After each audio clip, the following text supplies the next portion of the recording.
हरि ओम पिला माने तमମାନଙ୍କ ପାଇଁ ଆଜି ପିଲାଙ୍କ ବର୍ଣ୍ଣବୋଧ ମଧୁସୂଦନ ରାଓଙ୍କ ଦ୍ୱାରା ରଚିତ ଏହି ପୁସ୍ତକଟିରେ କେତେକ ଶବ୍ଦ ଯୁକ୍ତାକ୍ଷର ଇତ୍ୟାଦି ଦେଇଛି ତା ପାଇଁ ତମମାନଙ୍କ ପାଇଁ ନେଇ ଆସିଛି।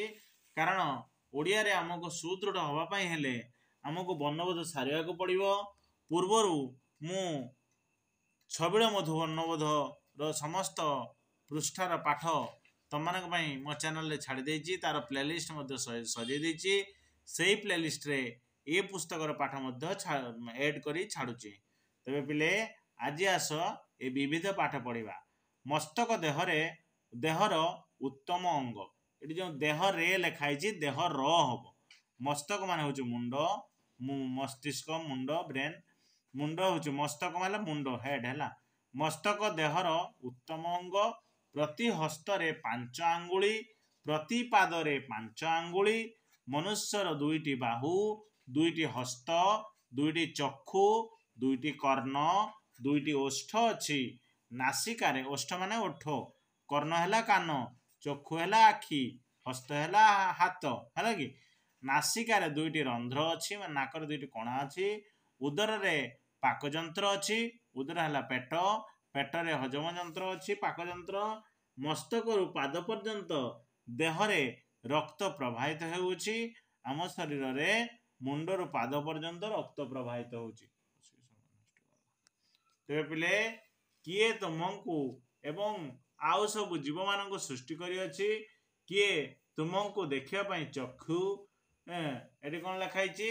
ଦେଖିବା ପାଇଁ କ'ଣ ହବ? ଚକ୍ଷୁ ହବ। ଏଠି ଚକ୍ଷୁ ଲେଖା ହେଇଛି, ଭୁଲ ଅଛି। ଚକ୍ଷୁ। ଶୁଣିବା ପାଇଁ କର୍ଣ୍ଣ, ଶୁଙ୍ଘିବା ପାଇଁ ନାସିକା, ସ୍ୱାଦ ବାରିବା ପାଇଁ ଜିହ୍ୱା, କଥା କହିବା ପାଇଁ ମୁଖ, ପଦାର୍ଥ ମାନ ଧରିବା ପାଇଁ ହସ୍ତ, ଏକ ସ୍ଥାନରୁ ଅନ୍ୟ, ଏଟା ଅନ୍ୟା ଲେଖା ହେଇଛି, ଅନ୍ୟା ହବନି ଅନ୍ୟ ହବ। ଅନ୍ୟ ସ୍ଥାନକୁ ଯିବା ପାଇଁ ପାଦ ଦେଇଅଛନ୍ତି। ପରମେଶ୍ୱର ତୁମକୁ ସୃଷ୍ଟି କରିଅଛନ୍ତି, ତୁମକୁ ସର୍ବଦା ରକ୍ଷା କରୁଅଛନ୍ତି। ଆହା ତାଙ୍କର ଦୟା କିଏ ବର୍ଣ୍ଣି ପାରିବ? ମାନେ କିଏ ବା ବର୍ଣ୍ଣନା କରିପାରିବ ପରମେଶ୍ୱରଙ୍କ ଦୟା? ସୂର୍ଯ୍ୟ ଆମ୍ଭମାନଙ୍କୁ ଆଲୋକ ଓ ଉତ୍ତାପ ଦେଉଅଛନ୍ତି। ଏଠି ଉତ୍ତାମ ଲେଖା ଅଛି, ଉତ୍ତାମ ହବ ନାହିଁ, ଉତ୍ତାପ ହବ। ସୂର୍ଯ୍ୟ ନଥିଲେ ସଂସାରରେ ଏଠି ହେଇଥାନ୍ତା ସଂସାର, ଦନ୍ତସ୍ୱର ଆକାର ହବ। ସଂସାର ଅନ୍ଧକାରମୟ ଓ ଅତି ଶୀତଳ ରହିଥାନ୍ତା। ପୃଥିବୀରେ ପରେରୁ ଥରେ ହର୍ଷଇ ପରେ ଦୀର୍ଘ ହବ ହେଲା, ଥରେ ହର୍ଷଇକାର ହବ। ପୃଥିବୀରେ ଜୀବଜନ୍ତୁ ବୃକ୍ଷଲତା କିଛି ଜନ୍ମି ପାରନ୍ତି ନାହିଁ। ସୂର୍ଯ୍ୟ ପୃଥିବୀ ଠାରୁ ଅତି ବୃହତ୍। ପୃଥିବୀ ସୂର୍ଯ୍ୟର ଚତୁର୍ଦିଗରେ ବର୍ଷରେ ଥରେ ବୁଲେ। ଥର ଲେଖା ହେଇଛି, ଥରେ ହବ ହେଲା। ଚନ୍ଦ୍ର ରାତ୍ରି କାଳରେ ଚନ୍ଦ୍ର ଉଜ୍ଜ୍ୱଳ ଦେଖାଯାଏ। ଚନ୍ଦ୍ର କ୍ରମେ କ୍ରମେ ବଢୁଥାଏ। ଯେଉଁଦିନ ସେ ସମ୍ପୂର୍ଣ୍ଣ, ଏଠି ମୁଦ୍ରଣ ସେଥିରେ ରେପ୍ ଲାଗିବ, ରେପ୍ ଲଗା ହେଇନାହିଁ, ରେପ୍ ଲାଗିବ। ସମ୍ପୂର୍ଣ୍ଣ ଗୋଲ ହୁଏ ବା ପୂର୍ଣ୍ଣ ଚନ୍ଦ୍ର ହୁଏ ସେଦିନ ପୂର୍ଣ୍ଣିମା।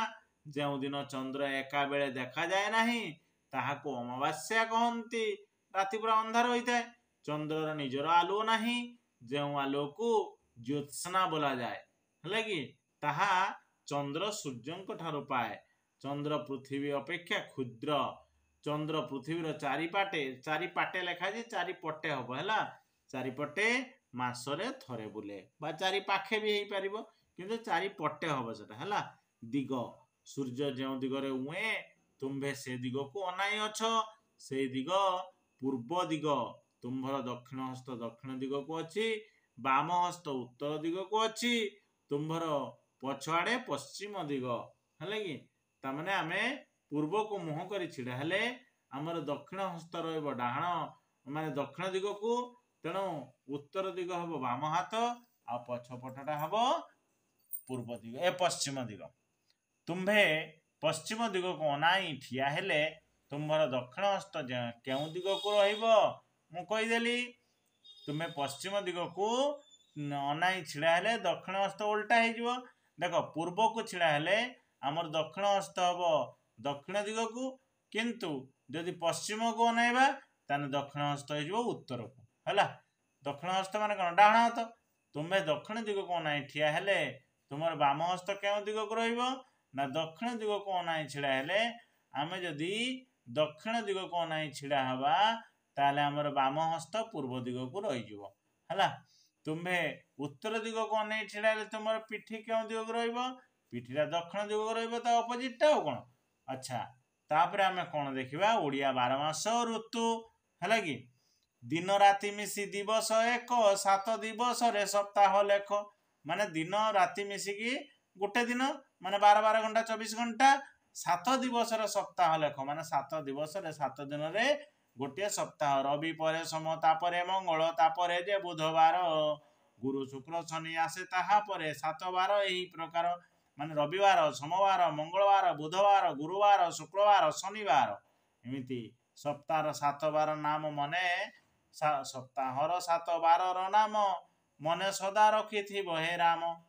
रवि परे सोम मु कहला टिके पूर्वरु हला रवि परे सोम तापरे मंगल तापरे जे बुधवार गुरु शुक्र शनि आसे ताहा परे आसे हब 7 बार ए प्रकार 15 दिन को एक पक्ष बोली दुई पक्षे एक मास 15 दिन गोटे पक्ष हुए गोटे कृष्ण पक्ष गोटे शुक्ल पक्ष दुईटा पक्ष मिसी 30 दिन हुए 15 30 दिन गोटे मास हो गला दुई पक्ष एक मास 2 मास मिसी एक ऋतु हुए मने रख पीतवास पीतवास जनकर नाम है कि ताने 2 पक्ष मिसी 2 मास मिसी गोटे ऋतु है जानिଛ ना शीतरे पौष माघ मास हाँ पौष माघ मास शीत ऋतु है वर्षा रे आषाढ़ श्रावण है एमती अच्छी मु देखेदेवी आग को सेटा अच्छी देखिबो 2 मास रे गोटे ऋतु हुए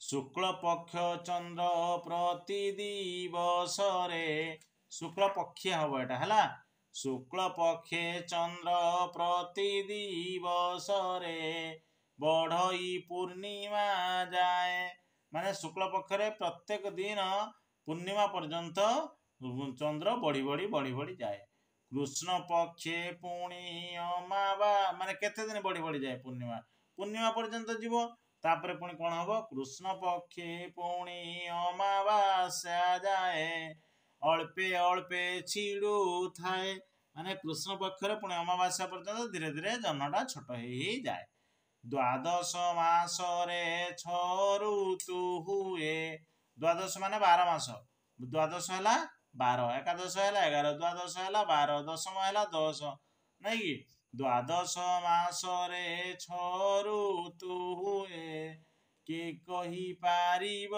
कह ग्रीष्म वर्षा शरत हेमंत शिशिर बसंत ऋतु ए 6 माने ग्रीष्म ऋतु वर्षा शरत हेमंत शीत बसंत है ए शिशिरटा शीत कहूँ ग्रीष्म बैशाख ज्येष्ठ मास प्रचंड रौद्र परकाश माने ग्रीष्म मास बैशाख ज्येष्ठ मास रे ग्रीष्म ऋतुटा आसे वर्षा रे आषाढ़ श्रावण मेघ बरसे घन घन माने वर्षा ऋतुरा आषाढ़ श्रावण मास आसे मु कहितना 2 मास रे गोटे ऋतु भाद्र आश्विन शरत रे निर्मल शोभा जगत रे शरत ऋतु रे भाद्र आश्विन मास रे शरत ऋतु आसे हिमे कार्तिक चारिआडे शोभा निर्मल होता पाग निर्मल होता है कौन हिमे कार्तिक मार्गशीर राति रे पड़ई शिशिर है कार्तिक मार्गशीर मास है हिम माने शीत आसे है आमर हिम पड़े काकर पड़े जेटा हिमे कार्तिक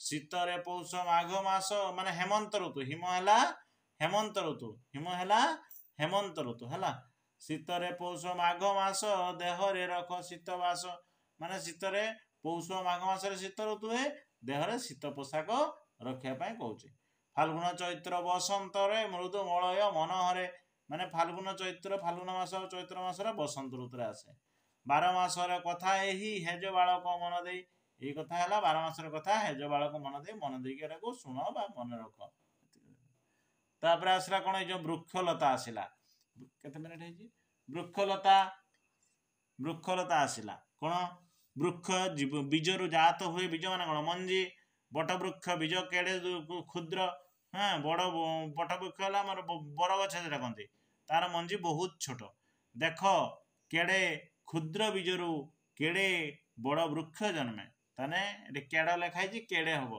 ताने केते छोट मंजीरू केते बड़ गछ होउची संसार रे केते प्रकार वृक्ष अछि बट अश्वस्थ नारिकेल अश्वत्थ है बट अश्वत्थ नारिकेल नारिकेल नड़िया बट है बर आंब शाल पियाशाल असन प्रभृति शत शत प्रकार बड़ वृक्ष अच्छी माने शह शह प्रकार असनटा कौन मैं जान नहीं देखिया माधवी मालती नियाली अपराजिता प्रभृति लटाती माने लटा माने लता मारती लता जातीय फूल पुष्प गुड़ाक पुष्प लता जातीय पुष्प गुड़ाक अर्थात लटाई लटाई माड़ी जाती बोली से लता कह जाए से लटाई लटाई माड़ी जाती लटाती माने लटाई लटाई माड़ी जाती तेणु लता कह जाए मनुष्य माने मनुष्या लिखाई मनुष्य हम मनुष्य माने नाना प्रकार चाष करती यथा आखु मुग गहम बुट बिरी जब इत्यादि